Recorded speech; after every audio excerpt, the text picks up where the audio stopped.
I grew up in Wisconsin and I come from kind of a humble background, and I originally enlisted in the Wisconsin National Guard after I graduated from high school as a means to pay for college. They had a tuition grant program, and it was a great program, and I was interested in doing some National Guard service. So that's when I first encountered military service. After that, after a couple of years in the Wisconsin Guard while I was going through University of Wisconsin, I decided to contract with the ROTC program there. So I walked into the ROTC building, and they put in videos of people jumping out of airplanes and doing other exciting things, and it looked interesting to me, so I signed on the dotted line, and off I went. And I was a behavioral science and pre-law major, so I always had the idea of going to law school in my mind, and that was always a goal of mine. But you know, I didn't feel like going directly into law school was the thing that I wanted to do right away. I felt like you know, there was something else that I had to do to serve first, to serve my country, to serve my community. And I enjoyed my time in the National Guard. I enjoyed the weekends. I enjoyed putting the uniform on and kind of having a higher purpose for those weekends and being a part of a team, even for, you know, very short periods of time, once a month. And that's kind of what drove me to walk into the ROTC office, to really get a sense for, you know, what that service would mean and what the options were. So I did. I walked into ROTC, and this was before 9/11. So we weren't at war yet. There was no imminent threat of war.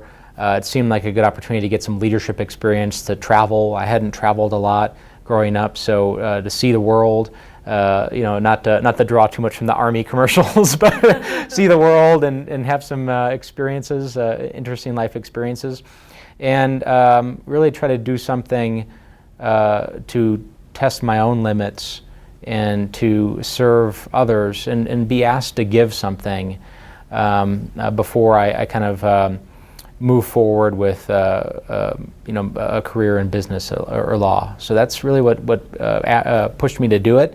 And shortly after I signed on ROTC, that's when 9/11 happened, and everything changed. I still clearly remember, like a lot of people, waking up, and I was in college at the time, and I'd always turn the news on in the morning when I was getting my coffee and getting ready to go to class.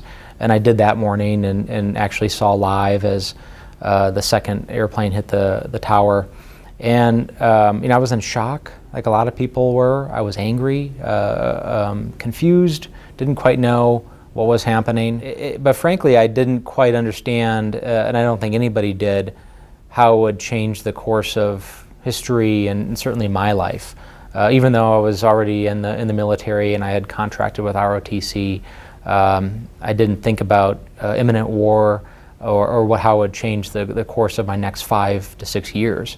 But it did, you know, looking back on that moment and seeing the planes hit the towers, and then you know, invading Iraq in 2003, and serving in special operations in Afghanistan in 2004 and 2005. It all started with that moment.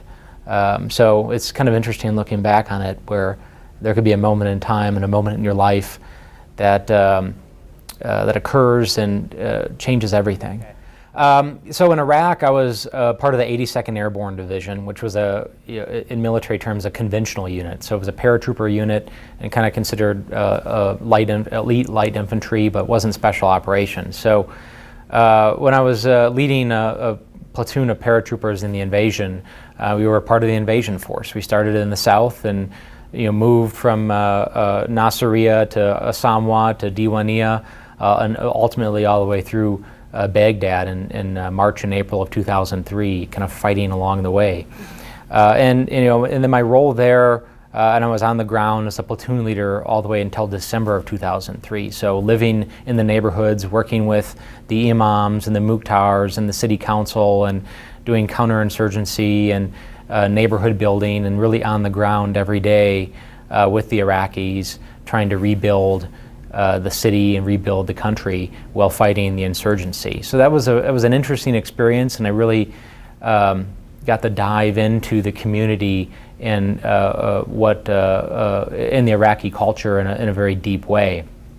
After that experience, I was recruited into special operations. I ended up serving with the 75th Ranger Regiment, 2nd Battalion, 75th Ranger Regiment, out of Fort Lewis in Washington State. And I did 2 rotations to Afghanistan, one in 2004 and another in 2005. And those were very different missions. So I wasn't on the ground doing patrols and working with the neighborhoods and really getting to know the people and spending time in the chai shops like I did in Baghdad. It was more of a direct action, what's called a direct action mission. So hostage rescue, what's called high value target interdiction. So going after top Al-Qaeda and Taliban leaders in Afghanistan and Pakistan, working with the Navy SEALs along the Afghan-Pakistan border. So a lot of our missions would be 1 to 2 hours in. We'd fly in helicopters and jump out and do the mission and then fly back to base. So very different types of missions between what I did in Iraq and what I did in Afghanistan. But it was interesting to see kind of both sides of the fence in the military world and see both Iraq and Afghanistan. I've certainly had moments in Iraq and Afghanistan that changed the way that I view the world. I'm a much different person now than I was going into the Army. I think now I view the world less in black and white terms. I view the world less as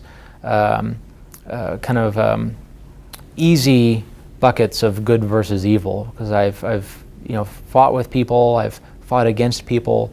I've been in situations where there's no government, there's no stability, and really when you strip all the trappings of civilization and stability and all the things that we take for granted away from what's around you, you see what people are made of. And I've seen good people do really bad things. I've seen bad people do good things, and everything in between.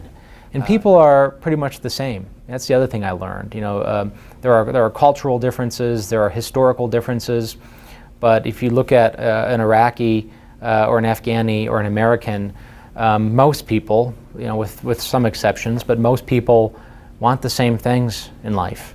They want to be treated with dignity. They want to be given an opportunity to fulfill a purpose in life, to be employed, to support their family, to have clean water, and to be able to put a meal on the table for their family.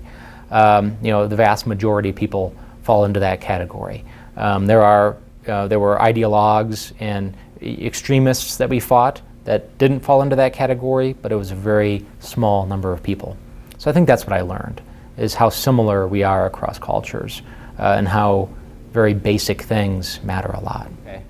Well, the thing that I am most proud of is bringing everybody in my unit home alive. So I was one of the few units in my larger combat unit who brought all my men home alive. And I'm very proud of that, because that was my main mission. Other than that, serving the country I thought was really important. Having the opportunity to lead young men in battle on behalf of the country was one of the greatest honors I was ever given and may ever have. I'm still proud of that. And I'm fortunate, albeit that it was very hard, I'm fortunate to have been given that opportunity. It taught me that I can do more than I think is normally possible at the beginning. We kind of create our own limitations for ourselves in our mind, but when you have to kind of push beyond those limitations, when you're forced to, it's amazing what you can do. The common tie, I think, would be service, and I view my legal career in similar ways to my military career, in that it's about serving people. It's about serving the community, being a good steward and trustee of the community that we live in.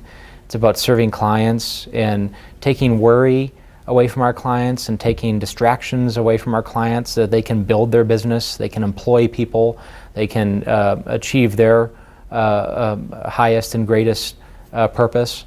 And that's really what service is about. It's about kind of putting your personal interests aside to help other people. And in doing that, you kind of raise the water level in the harbor, and all the boats go up. But I try to stay involved in the community, and that's probably one of the biggest reasons why I came to Holland and Hart. over other firms because Holland Hart has this recognition that community involvement in public service doesn't detract from our role here as lawyers. It actually benefits us as lawyers and as spouses and as parents that we're a regional firm and our connection to the region is strong. And to understand our clients and understand the community, we have to be involved in the community. It helps me understand the community better, and I think ultimately makes me a better lawyer and helps me give better counsel to our clients.